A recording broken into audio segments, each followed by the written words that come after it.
Ծովայից մեկնարկում է նախընտրական քարոզարշավը վաղաշաբաթ խոշորացված համայնքում, հայրենիքը ևս մասնակցում է, ինչպես եք մեկնարկում, ինչպես է գնահատում շանսերը, օրինակ ձեր թեկնածուն ասում է 100+1։ Մեր թեկնածուն ինչ ասում է, ճիշտ է ասում, ես էլ եմ շատ բարձր գնահատում մեր շանսերը, բայց դա եթե խոսենք ընդհանուր որպես թիմին քաջալերելու եւ ասելու համար, այո, բոլորս էլ պետք է ասենք, որ հաղթել ենք, բայց մենք ունենք ավելի կարևոր նպատակ։ Իմ նպատակը վերջին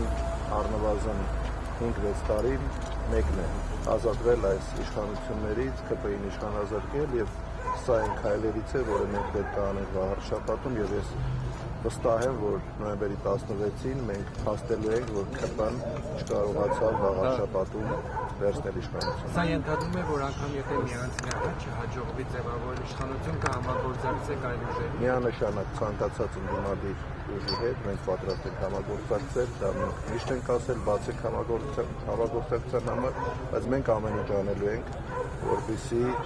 առավելագույն ձայներ ստանանք։ Ու ես վստահ եմ մեր թիմի վրա, մեր աշխատանքի վրա ու այդ ձայները անպայման վաղաշաբաթից մենք խնդրելու ենք եւ կարծում եմ ստանանք։ Պարոն Լորենցյան, ինչ կարևորություն ունեն վաղաշաբաթի ընտրությունները հայրենիքի կուսակցության ձեր համար։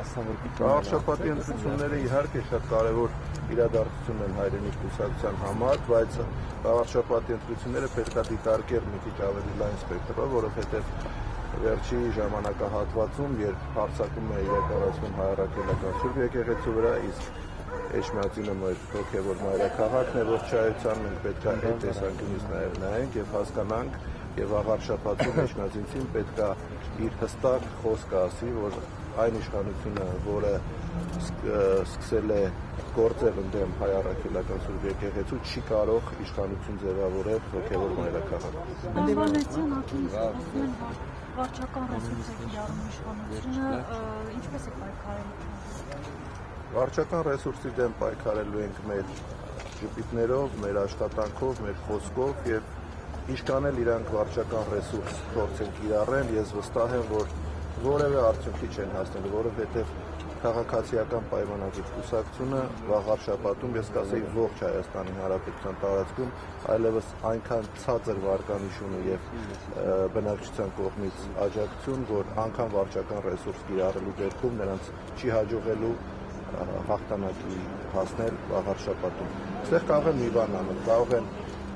գործի դնել իրավապահ համակարգը, սկսեն ապօրինի ձերբակալություններ, որը տեսնում ենք վերջին շրջանում եւս շատ ակտիվ կիրառվում է, բայց մենք վախենալու բան չունենք, որովհետեւ մենք որևէ բան չենք արել, մենք որևէ խախտումներ չենք արել ու վստահաբար մենք գնում ենք հաղթանակի, ինչքան ուզում են վարչական ռեսուրս կիրառել։ Վարդան Ղուկասյանի կալանավորումը ապօրինի եք համարում,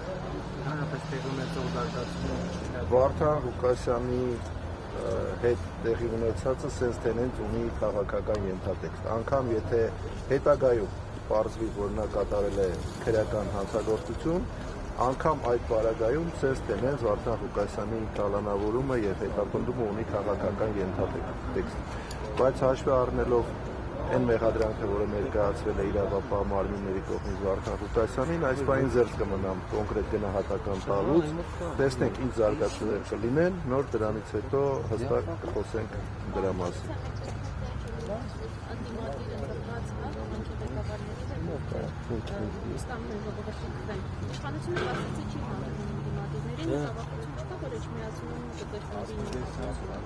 Եթե այդ մտավախություններով մենք առաջնորդվենք, պետք է որևէ բանով չզբաղվենք, պայքարը դադարեցնենք եւ սպասենք,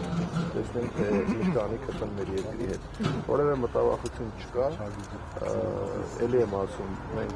շատ ամուր ենք, շատ վստահ ենք մեր հաղթանակի մեջ, ինչ ուզում է անի իշխանությունը, մեկը որևէ հաջողության չի հասնելու։ Շնորհակալություն